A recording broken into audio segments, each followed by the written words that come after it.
Yeah.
Great.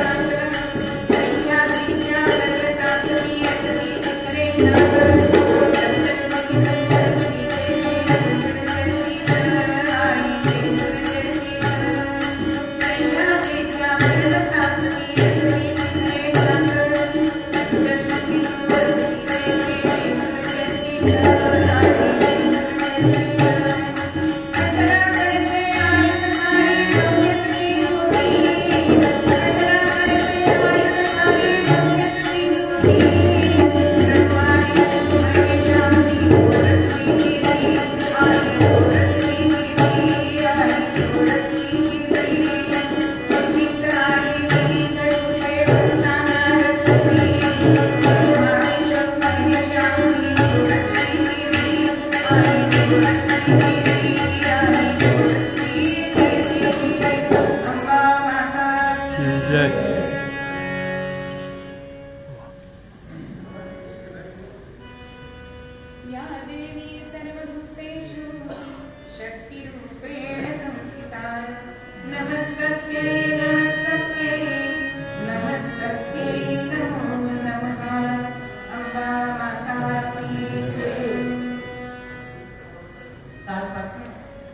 आई भगवतीचा उत्सव सुरू झाला आणि हे नवरात्र आपण जागवायचंय, तिचा जागर करायचंय म्हणून हे पद घेतलंय ते 3.5 पीठांचं. दररोज आपल्याला एकेका कडव्यावरती निरूपण ऐकायचंय, करायचंय. अशी ही नवरात्र आहे. हे नवरात्र करणं म्हणजे प्रत्येकाच्या घरामध्ये घट बसतात. घट म्हणजे मातीचा घट असतो बरं. काही ठिकाणी आता कलश ठेवतात, पण मातीचा घट असायला पाहिजे. त्याच्या खाली पत्रावळीमध्ये माती ठेवतात.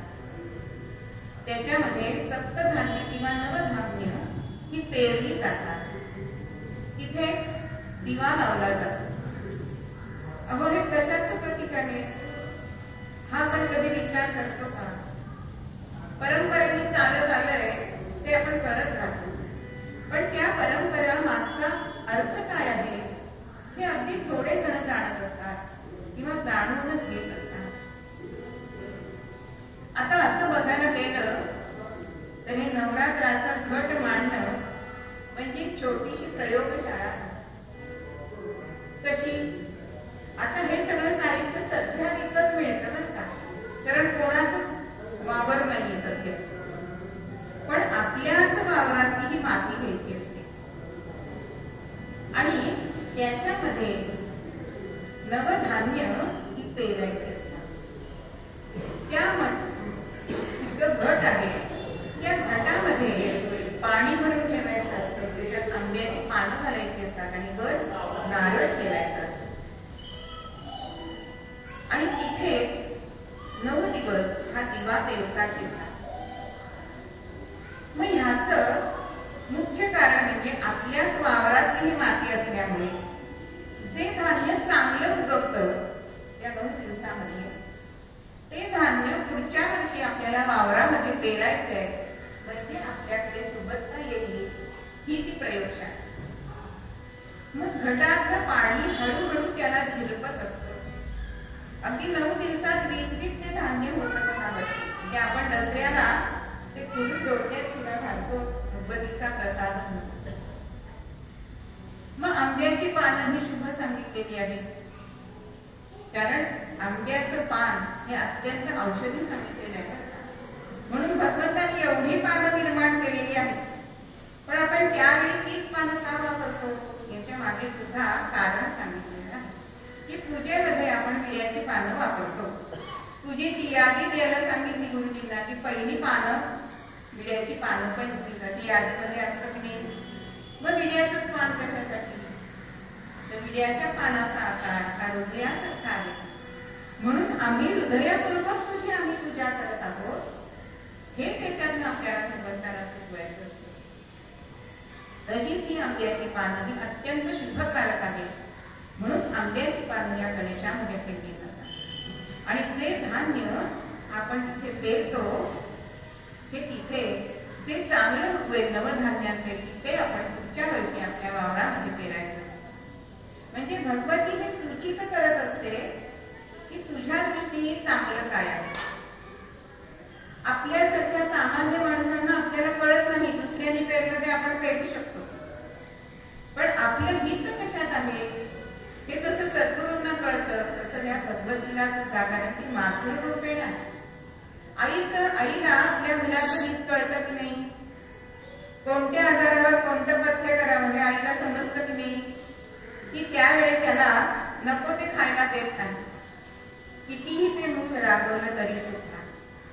बरं, इथे दिवा आपण 9 दिवस लावतो. मग हा दिवा कशाचं प्रतीक आहे तर ऊब. दिव्यानी ऊब मिळते आणि म्हणून ते धान्य त्या उभेवर वाढतं. म्हणजे शेतातलं धान्य जसं सूर्याच्या प्रकाशाने वाढतं त्याप्रमाणे दिव्याच्या प्रकाशामध्ये हे धान्य 9 दिवस दिवस वाढत असत. अशी ही पूर्वसुरींनी आपल्याला ही परंपरा आखून दिलेली आहे. ह्यात काय आणि त्यात काय आहे असं जर हल्ली पुढची पिढी विचारते तर आपल्याला सुद्धा पुढच्या पिढीला त्याच्या मागचं शास्त्रीय कारण काय आहे हे सांगता आलं पाहिजे. आता आमच्या आई वडिलांनी सांगितलं, आम्ही त्यांना काही विचारलं नाही, असं उत्तर पुढच्या पिढीला हल्ली चालत नाही. मग असं हे नवरात्र 9 दिवस तिचं जागरण करायचं आहे, कारण ती शक्तीची देवता सांगितलेली आहे. मग ही शक्ती हातामध्ये कुठली तलवार घेऊन उभी आहे?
एवढंच आपल्याला हल्ली दिसतं.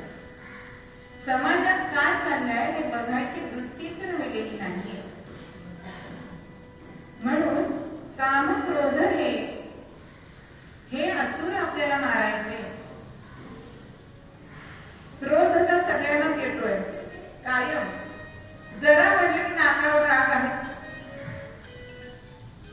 मग हे क्रोध आपल्याला समजतं. गुरुनी सुद्धा सांगितलेलं आहे की काम क्रोधांना मला बाजूला केल्याशिवाय तुम्हाला भगवंताची प्राप्ती नाही. तुम्ही नामाची उपासना करता पण तुमचा जर क्रोध केला नाही तर तुम्हाला भगवत प्राप्ती नाही. म्हणून काम क्रोध हे महिषासुर आहेत आपल्या जीवनात.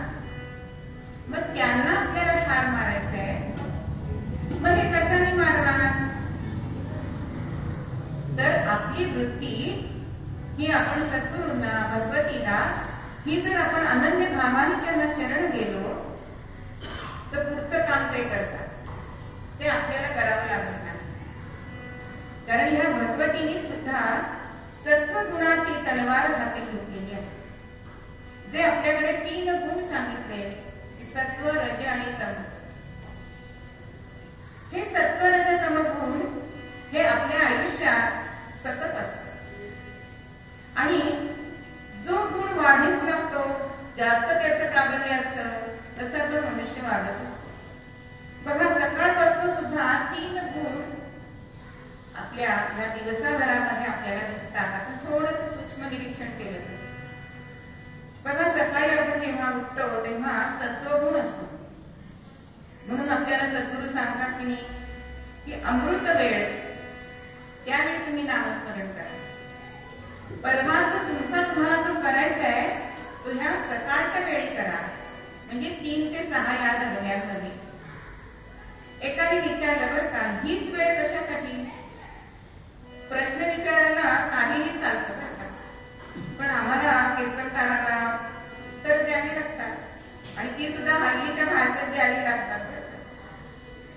असंच एका मुलाने मला विचारलं की सकाळी उठून दिवसभर 24 तास आहेत, तर त्याच्यात कधी नाम केलं तर काय प्रॉब्लेम काय? तेव्हा त्याला सांगितलं की तुम्ही मोबाईलवर जेव्हा मोबाईल बघता तेव्हा काही जण तुम्हाला ऑनलाईन दिसतात की नाही, मग तसंच 3 ते 6 या वेळामध्ये भगवंत सद्गुरू ऑनलाईन असतात आणि म्हणून त्यांचा कृपा दृष्टी तुमच्यावर पडते. आणि असं हल्लीच्या भाषेत सांगितल्यावर त्या मुलाला पटतं. म्हणून सकाळी 9 वाजेपर्यंत हा सत्वगुण हा घरामध्ये असतो. म्हणून आपण बघा प्रसन्न असतो, उठल्यावर आपल्याला उत्साह असतो आणि 9 वाजता हा रजोगुण सुरू होतो. म्हणून 9 ते 5 ही कामकाजाची वेळ सांगितली की त्या वेळेमध्ये आपण परमार्थ नाही करू शकत, कारण आपल्याला पोटापाण्याचा धंदा त्यावेळी करायचा. आणि 5 नंतर आपण जेव्हा घरी येतो तेव्हा तमोगुण वाढतो. म्हणून दिवसाभरात सुद्धा हे 3 गुण आपल्याला आपल्या जीवनामध्ये दिसतात. मग अशाला भगवतीने सत्वगुणाची तलवार घेतली, कारण सत्वगुण, रजोगुण आणि तमोगुण जर त्यांचं प्राबल्य झालं तर त्यांना छेद करू शकतो. म्हणून ही आदी माया जी जगदंबा आहे तिचं जागर आपण आता करायचं.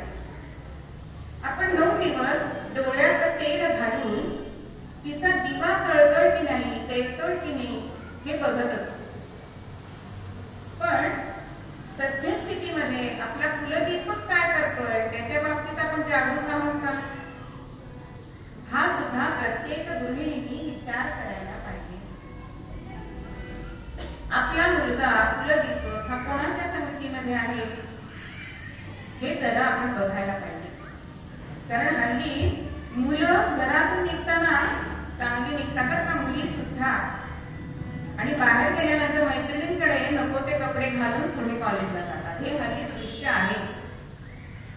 मग आपलं अपत्य त्याच्या बाबतीत आपण किती जागरूक आहोत हे आपण बघणं म्हणजेच भगवतीजवळ दिवा देवता ठेवणं 9 दिवस हे त्याचं प्रतीक सांगितलं. अशी ही भगवती आपल्याला प्रसन्न होण्यासाठी तिची आपण उपासना करतो. त्यासाठी अनेक भगिनी माता श्री सूक्त म्हणायला जातात, श्री सूक्ताचे पाठ केले जातात, सप्तशतीचे पाठ केले जातात. मग हे श्री सूक्त सुद्धा आपल्याला काय सूचित करत असतं? तर श्री म्हणजे लक्ष्मी. अहो लक्ष्मी प्रत्येकालाच हवी आणि म्हणून कोणत्याही पंथाचा जरी मनुष्य असला, म्हणजे तो शैव असू दे, वैष्णव असू दे, गाणपत्य असू दे, सगळेजण या स्त्री रूपाची पूजा करतात. म्हणजे शैव असतील ते पार्वतीची पूजा करतात की नाही, म्हणजे ही आदिमायाच आहे. वैष्णव असतील ते विष्णू बरोबर लक्ष्मीची पूजा करतात.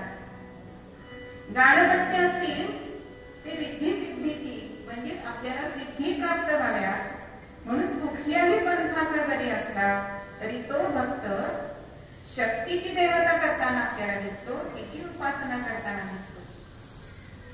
मग अशी ही शक्ती जी आहे ती शक्ती आपल्याला वाढवायची, आत्मबल आपल्याला वाढवायचं. मग हे आत्मबल वाढणार कसं? तर तिची उपासना करून. मग ही उपासना आपण श्री सूक्ताच्या माध्यमातून करतो. प्रत्येक घरी गृहिणी या म्हणत असतात. मग ही लक्ष्मी प्राप्त होणार आहे, पण ती लक्ष्मी प्राप्त झाली तरी सुद्धा ते श्री सूक्त आपल्याला काय सूचित करत आहे? तर हा जो नरदेह आपल्याला मिळालेला आहे तो नरदेह फक्त आपल्यासाठी जीवन जगायचं नाहीये, तर आपण ज्या देवभूमीमध्ये जन्माला आलोय, ज्या समाजामध्ये आपण जन्माला आलोय त्या समाजाचं सुद्धा आपण काही ऋण देणं लागतं. म्हणून आपण जी पैसा मिळवलेला आहे, धन मिळवलेला आहे, ते धन आपण समाजासाठी उपयोगात आणायचं. ही वृत्ती हे आपल्याला श्रीसूक्त शिकवतं.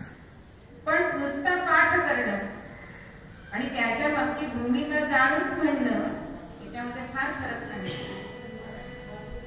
म्हणून समाजासाठी, राष्ट्रासाठी आपली संतती देणं, आपला पैसा देणं, आपलं सामर्थ्य देणं, हे सगळं या श्रीसूक्तामध्ये आपल्याला दिसतं.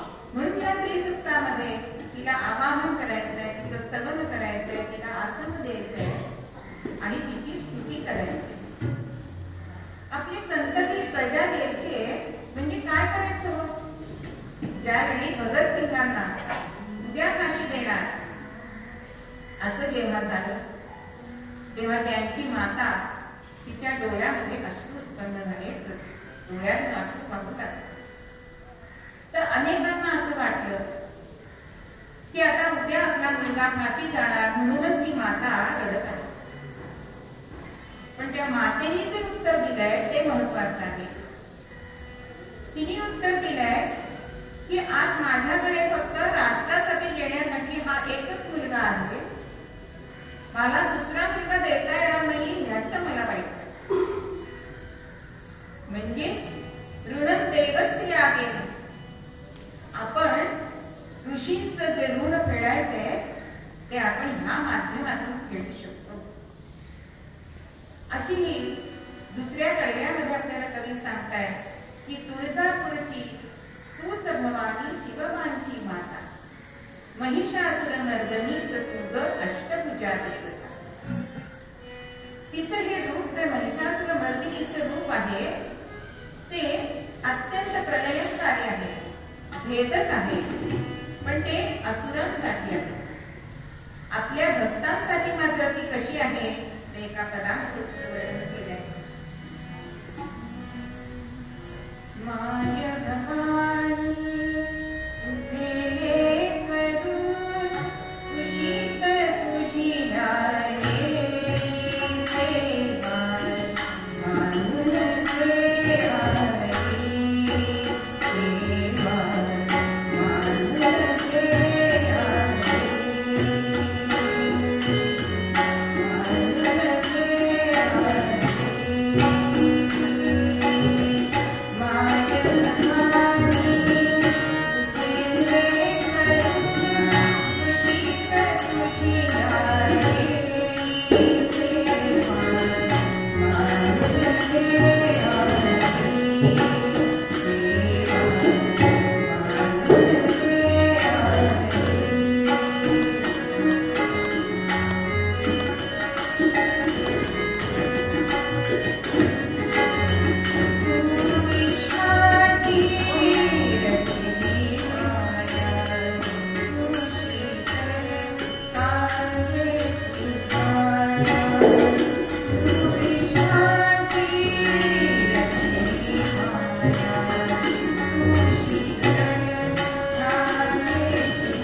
अशी ही तुळजापूरची भवानी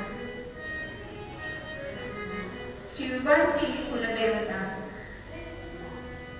आणि ती सतत त्यांच्या पाठीशी उभी होती. म्हणून भगवतीने दिलेली तलवार, शिवाजी राजांच्या तलवारीला आपण भवानी तलवार असं म्हणतो, अफजलखानाचा वध करण्यासाठी शिवरायांनी तलवार का नेली? पण ज्या ज्या ठिकाणी जे शस्त्र पाहिजे ते शस्त्र वापरलं पाहिजे. मुळात असंच ठरलं होतं की बिना शस्त्राचं यायचंय भेट घ्यायची. मी तुम्हाला घाबरलोय असं शिवरायांनी सांगितलं होतं. मग तलवार घेऊन गेलं तर चाललं असतं का? पण ज्या वेळेला खानाने खंजीर काढला त्यावेळी मात्र त्यांनी घातलेल्या वाघ नखांमध्ये ती तुळजा भवानी बसलेली होती आणि म्हणूनच अफजलखानाचा कोथळा शिवराय काढू शकतो. अशी ही भवानी की जी सतत आपल्या भक्तांच्या पाठीशी असते. ही भवानीची मूर्ती जी आहे ती चलमूर्ती आहे. बरं, आपण कुठल्याही देवळात गेलो की मूर्ती ही कधी हलत नाही. पण ह्या भवानीचं असं वैशिष्ट्य आहे की ती सिंहासनावर बसते, पालखीत बसते, मंचकावर झोपते सुद्धा. अशी ही तुळजा भवानीची मूर्ती. भगवती 3 वेळा निद्रा घेते वर्षातनं 21 दिवस.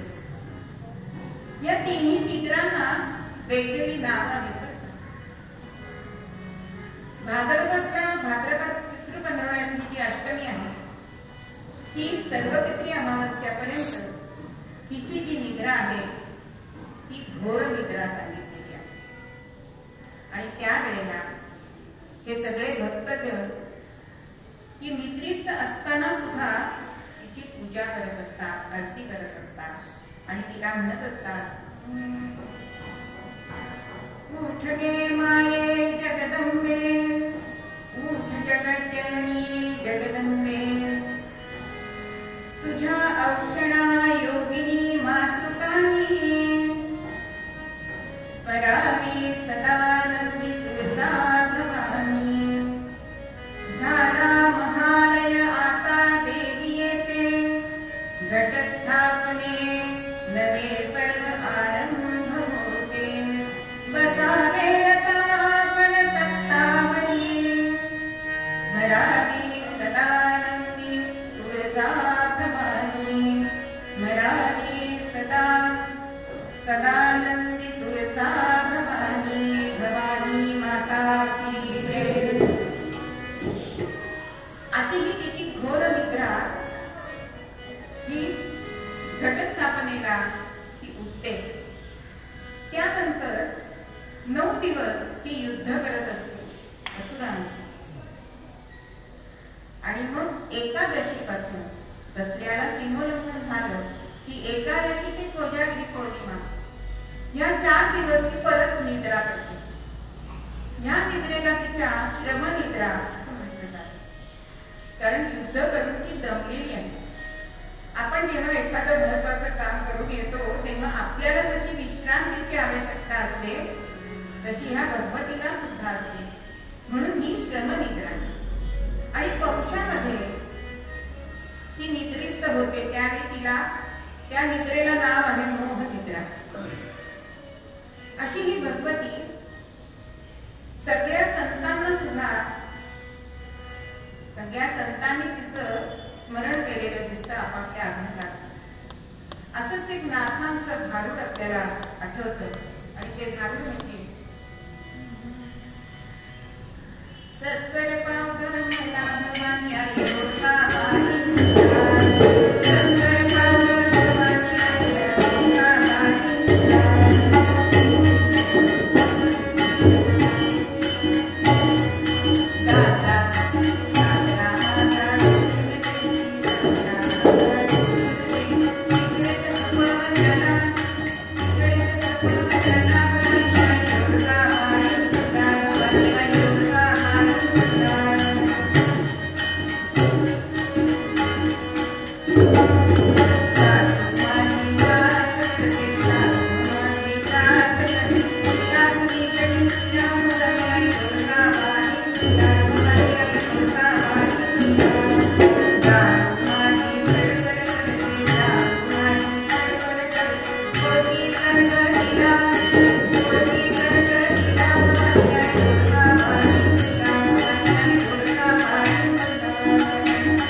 शब्दाचा अर्थ आहे. आणि हा काव्य प्रकार संत एकनाथांनी आणला. याच्यामध्ये लोकार्थ आणि गुह्यार्थ असे दोन अर्थ असतात. पण ते आपल्याला जाणून घ्यायचंय. वरवरचा अर्थ काय दिसतोय की सासरा माझा दूर देशी केलाय, तिकडेच खपवं त्याला. चालेल का? हल्ली आपल्याला असं चित्र दिसतंय. जरा मोठी माणसं नकोय. पण नाथांना याच्यातनं काय म्हणायचंय तर सासरा म्हणजे अहंकार. अहंकार असला की भगवंत प्राप्त होत नाही. म्हणून तो अहंकार थोडा काळ बाहेर गेलाय तर त्याला तिकडेच तू संपव. सासू माझी जाच करते, तिला निर्दाळून टाक. ही सासू म्हणजे कोण? पूर्वीच्या काळी खरंच सासूरवास असेल. म्हणजे आपल्याला जरी सुना आल्या तरी आपल्या जर वरती सासूने असल्या तर आपण सासूरवास असायचं. पण हल्ली सासूरवास नाही, सुनवास आहे. माझ्या घरी वातावरण वेगळं आहे. मला सुनवास पण नाहीये आणि सासूरवास पण झाला. पण ही सासू म्हणजे कोण सांगणार म्हणताय तर देहबुद्धी ही सासू. पण ही देहबुद्धी जाच करते म्हणजे काय करते तर आपली पंचेंद्रिय कर्मेंद्रिय यांच्याकडनं आपल्या विषय वासना ही पुरी करून घेत असते. हा त्रास ती जीवाला देते. म्हणून तिला सासू जाच करते. म्हणून ती देहबुद्धी तू काढून टाक, तिला निर्दाळून टाक असं नाथ म्हणतात. जाऊ माझी खडखड बोलते. मोठ्या गावठी असल्या की धाकटी जाऊ कधी चुकते आणि मी तिला कावड्यासाठी चोच मारून बोलते. हे पूर्वीच्या काळी चित्र असायचं. मग ही जाऊ म्हणजे कोण तर वासना सांगितलेली आहे. जे वासनेच्या अंगी, त्यामुळे आपण मोहामध्ये पडतो. म्हणून नणंद पूर्वीच्या काळी नणंद सुद्धा घरी असायची किंवा तिची मुलं घरी असायची. मामाच्याकडे मुलं शिकायला ठेवली जात असत पूर्वीच्या काळी. आणि नंदेचं कार्ट किरकिर करतं खरूच होऊ दे त्याला. नणंद म्हणजे आशा तृष्णा. अहो माणसाची आशा कधी संपते का? आज नवऱ्याने 5 साड्या घेतल्या तर पुढच्या महिन्यात जरी अजून 2 घेतल्या तरी चालतात. ही आशा प्रत्येक स्त्रीला असते. मग ही आशा जी नणंद आहे तिचं मूळ कोण तर ते मोह सांगितलं. जेव्हा आपण मोहात पडतो ना तेव्हा आपण वारंवार म्हणजे जसं एखादं मूल किरकिर करत असतं, सारखं रडत असतं. मग नाथ म्हणतात की ह्या मोहाला कर्जेसारखा रोग होते. कारण कर्जेला जशी कार्तिक खंड येते तसं त्यांनी तो बेजार होते. म्हणजे मला कशाचाही मोह पडणार नाही. मग दातना त्याची मी आहुती देणार आहे आणि मला एकटीला घ्यायचंय. मग हा दातना म्हणजे नवरा कोण सांगितलाय नाथांनी तर संकल्प आणि विकल्प. संकल्पांचा भाव विकल्प. विकल्प आपल्या मनामध्ये सतत येत असतो आणि हा विकल्प आपण देहार्पणाचं करायचंय म्हणजे आपल्याला पण एकटेपणा मिळेल. आणि हा एकटेपणा जर आपण मिळाला आपल्याला तर हा रोडगा नाही तुला. याचा अर्थ काय आहे तर आपण आत्मनिवेदन भक्तीने, आत्मनिवेदन भक्ती हाच रोडगा समजायचा एकनाथांना अभिप्रेत होते आहे. म्हणून हे भवानी आई मी तुला आत्मनिवेदनाचा रोडगा वाढीन. पण मला जेव्हा तू एकटी सोडशील तेव्हाच मी हे करू शकेन. कारण जेव्हा अहंकार, देहबुद्धी, वासना, आशा, तृष्णा, मोह हे जेव्हा माझ्याजवळ असतील तेव्हा मी तुझ्याशी आत्मनिवेदन करू शकणार नाही. हे या भारतातल्या नाथांना सांगायचं. मग अशी ही भवानी ही भक्तांवरती कृपाचक्र धरलेली ती आहे. आजची दुसरी ही माळ जी आहे त्या दिवशी ब्रह्मचारिणी ह्या रूपाचं पूजन केलं जातं. मग ही ब्रह्मचारिणी ती देवी सांगितली की शांत प्रकृतीची आहे. तिला ज्ञानाची देवता असं म्हटलं जातं. मी पांढरी वस्त्र ही परिधान केलेली आहे. तिच्या एका हातामध्ये स्मरणी आहे आणि दुसऱ्या हातामध्ये कमंडलू आहे. हिचं जर आपण पूजन केलं तर आपल्याला ज्ञान प्राप्ती होते, आत्मबल वाढतं. म्हणजे ह्या 9 दिवसामध्ये जे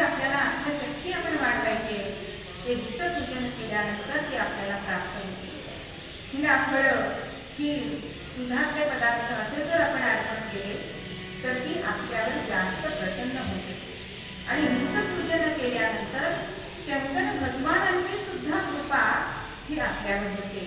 म्हणून या ब्रह्मचारी रूपाचं आपल्याला आज पूजन करायचं.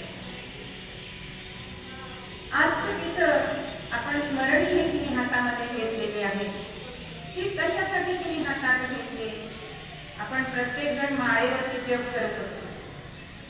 जप विसरला तर ती स्मरणी आपल्याला स्मरण करून देते की आज तुझा जप राहिला बरं, म्हणून ती नजरेसमोर ठेवत नाही. आणि दुसरं स्मरण कशाचं देते?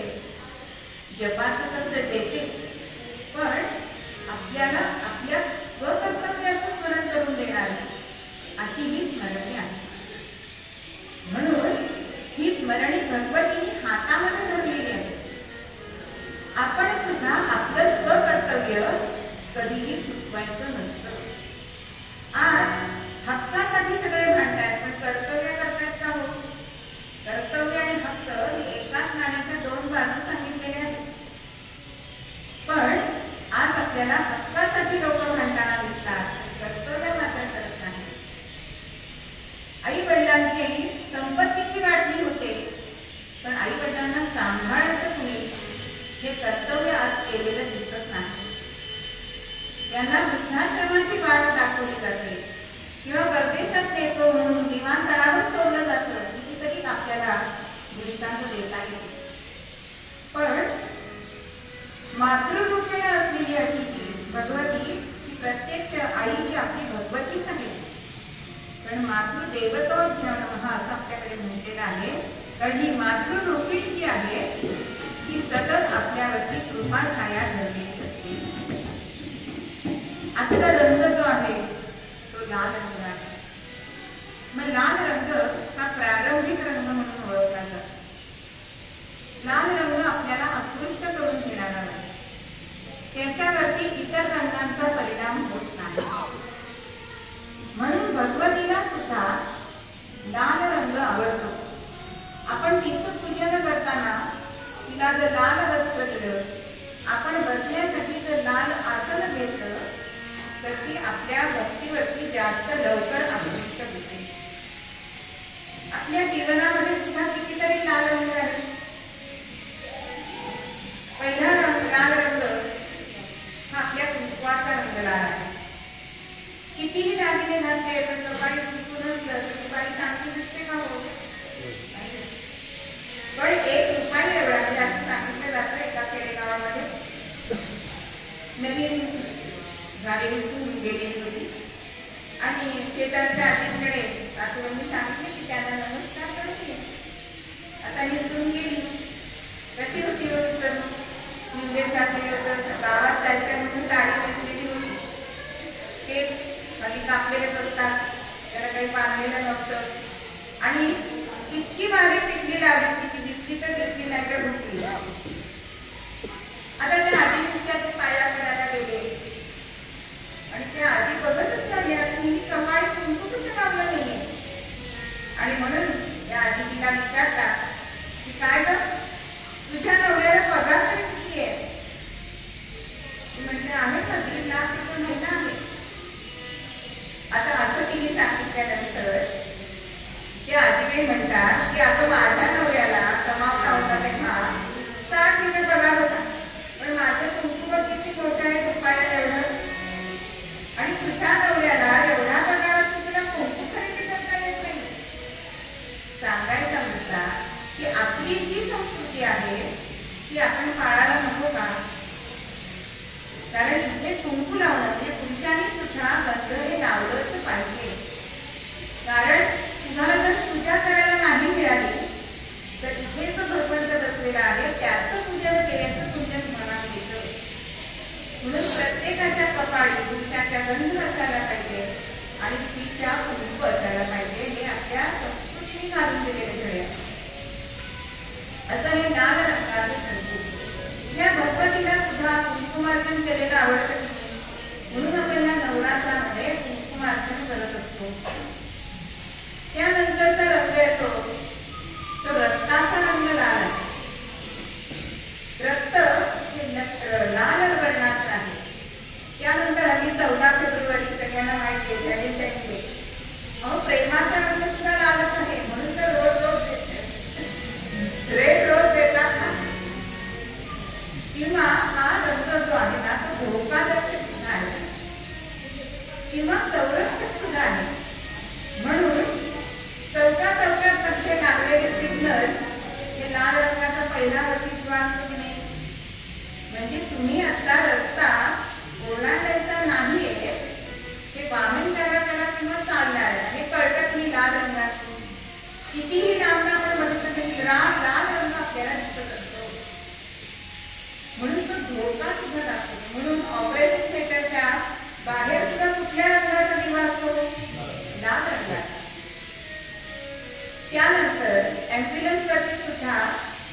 दिवे नव्हते त्यावेळी मशालीचा सुद्धा उजेड लालच पडायचा. असा हा लाल रंग आपल्यामध्ये जीवनामध्ये घडून बसला.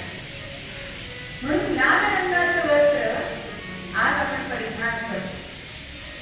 तर काही जण असं सांगतात की हा साड्या संपाव्यात म्हणून हा रंगा म्हणून त्यांनी रंग सांगितलेला आहे. पण प्रत्येक रंगामध्ये काही ना काहीतरी गुणधर्म सांगितले आणि ते गुणधर्म आपण आपल्यामध्ये घ्यायचे ना. आपण लाल रंगाचा रतिमा जो आहे तो आपण जर आपल्याला प्रेमाची खूप देण्यासाठी वापरला तर असा हा प्रेमाचा रंग सुद्धा आपण आपल्या जीवनामध्ये आणू शकतो. आजची निसर्ग देवता सांगितली की पृथ्वी माता. पृथ्वी ही माता मानलेली आहे. म्हणून उठल्यानंतर आपण तो श्लोक म्हणतो, समुद्र वसने देवी पर्वत स्तन मंडले विष्णुपत्नी नमस्तुभ्यं पादस्पर्शं क्षमस्व मे. अशी पृथ्वी माता. म्हणून आपण उठल्यानंतर पहिलं आपलं तिच्या अंगावर आपण जो पाऊल ठेवतो ते उजवं पाऊल ठेवावं. तिला हात लावून क्षमा मागायची. कारण आपण दिवसभर तिच्यावर चालतो, बोलतो, उभं राहतो, म्हणतो. आता खाणीमध्ये काम करणारी लोक तिला म्हणतात की कधी आपल्याला त्रास होते का, त्याच्याबद्दल कधी तक्रार करते का. शेतकरी सुद्धा नांगरतो किंवा जमीन नांगरतो, पण ती किती अवघाडी आहे तिच्यामध्ये. एक दाणा पेरला ती 100 दाणे देते. असं अवघाडी या भूमी मातेमध्ये. म्हणून ही जी पृथ्वी माता आहे तिने समुद्रवृत्ती असं वसन नेसलेलं आहे. तिच्या पर्वतराजीमधून ज्या नद्या वाहतात ते तिचं दुग्धपान आपण दररोज करतोय. असं हे पाणी आणि त्या नद्यांचं पाणी जेव्हा पर्वत राशीवरून येतं त्यावेळी त्याच्यामध्ये ज्या दगडांमध्ये येतात त्याच्यामध्ये खनिज मिसळलेली असतात आणि असं हे पाणी आपण प्यायलं तर आपली तब्येत चांगली राहते. आज आपण प्युअर फ्लोचं पाणी वापरतो आणि जरा वेगळं पाणी प्यायलं की आपल्या तब्येती हाती बिघडतात. पण ते निखळ पाणी आपल्याला मिळतं समुद्राचं, नद्यांचं, आकाशातून पडलेलं हे जे पाणी आपण प्यायलं तर आपलं आरोग्य सुद्धा चांगलं राहतं. अशी ही निसर्ग देवता असणारी पृथ्वी माता. अशा या गणपतीची अनेक रूपं आपण बघतो. म्हणूनच मूळ पद्यामध्ये आपल्याला कवी सांगतात, तुझीच आली विविध रूपे भक्तांना रचिली,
आणि ही गोष्ट त्यांनी शिष्य मंडळींना सांगितली आणि ताबडतोब हा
मुळचे कल्याण याला समर्थांनी बरोबर घेतलंय आणि प्रतापगडच्या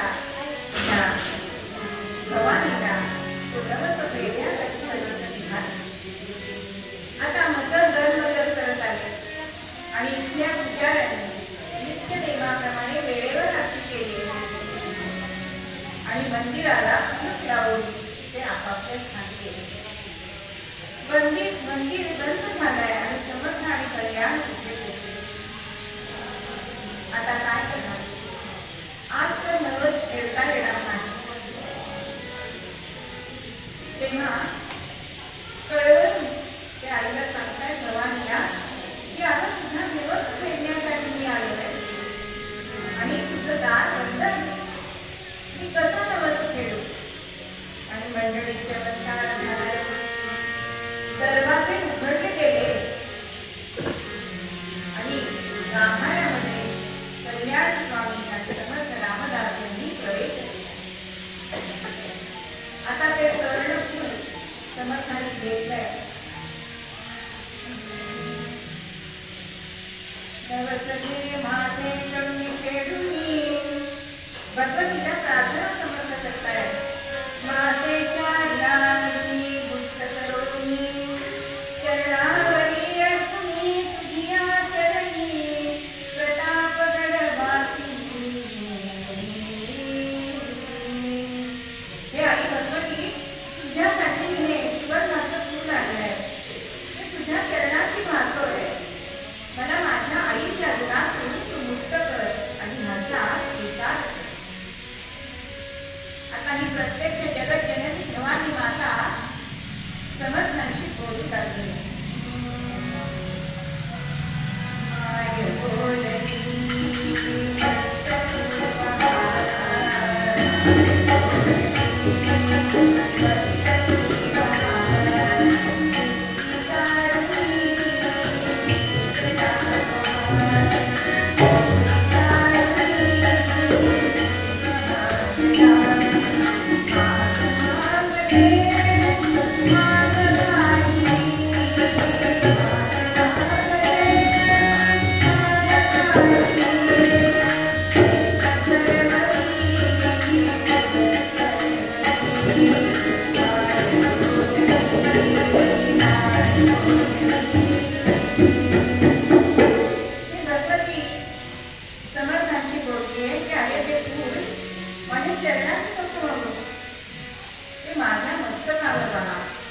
माझी जी भिंती आहे ती बाजूला कर आणि तिथे तू ते स्वर्ण फुटवा असं समर्थांना तिने सांगितले. आणि समर्थांनी तिची भिंती बाजूला करून ते सुवर्ण फूल तिच्या मस्तकावर बांधले आणि आपला जो नवस होता तो फेडला. आता प्रसन्न झालेली जगदंबा ही माया त्यांना म्हणते की मी तुझ्यावर प्रसन्न आहे. तुला जे काही हवं आहे ते मागून घे. पण संत स्वतःसाठी काही मागत नाही. समर्थ म्हणती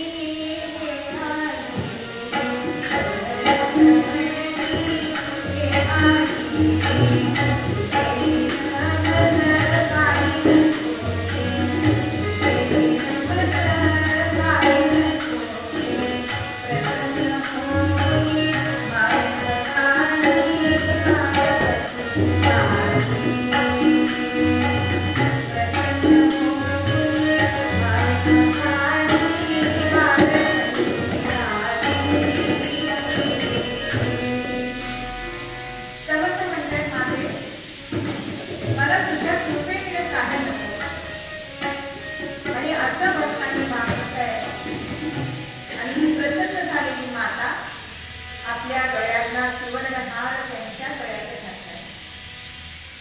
पुतळ्यांचा जो हार जो शिवरायाने तिला वेळी घातलेला होता तो हार समर्थांच्या गळ्यामध्ये या भवानीने घातला. तिला वंदन करून समर्थ तिच्याशी मागणं मागताय की माझ्यासाठी जरी काही मला नको असलं तरी तू काय करशील?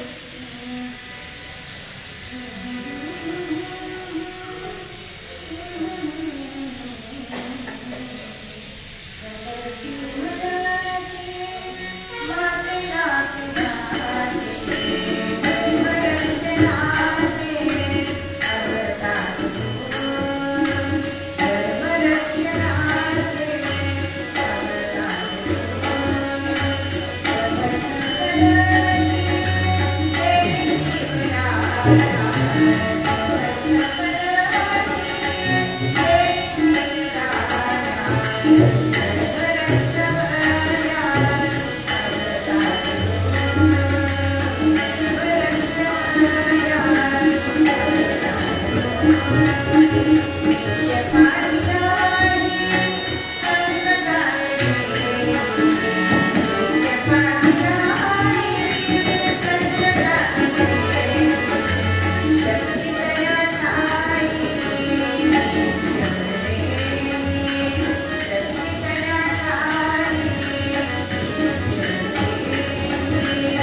म्हणजे जी भगवती समर्थांना प्रसन्न झाली आणि तिने त्यांना हार दिला, पण तीच भगवती समर्थांना बुद्धी देऊन त्या पुजाऱ्यांचे सुद्धा प्राण रक्षण करते आणि राजांचा क्रोध कमी करते. अशी ही कुलदेवता महिषासुरवर्तिनी ही प्रलयकाळी तिचं तेज असलं तरी ते असुरांसाठी आहे आणि भक्तांसाठी ती मातृ हृदयच आहे. हेच आपल्याला मूळ पद्यामध्ये आपल्याला कधी सांगतात.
एक मागणे मागा